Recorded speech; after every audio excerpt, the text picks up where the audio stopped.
някои жени се справят по-добре от мъжете. От колко време работиш в DIS? Здравейте, около 3 години вече. Работя в DIS от 9 години от създаването на фирмата. В DIS работя от създаването на фирмата. Те почти от 3 години.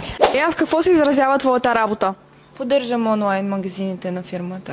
Аз съм търговец, пиша оферти, обслужвам клиенти. Аз съм началник склад и отговарям за организирането на работните процеси, провеждам хидравлични обучения на нови клиенти и дистрибутори и изграждам хидравлични индустриални системи. Аз съм домакин на склад. Моята длъжност е в получаване, приемане на стока, заготвяне на заявки на поръчки, в общи линии това. А какво би казала на хората, които мислят, че складовата работа не е за жени? Това, което бих им казала, че някои жени се справят по-добре от мъжете. Потвърждавам. Не разбира клиента за твоята работа, а трябва.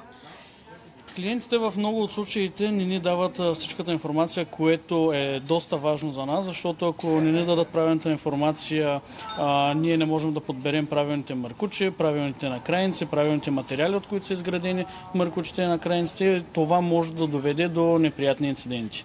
Разбирам те напълно и ти благодаря за честните отговори.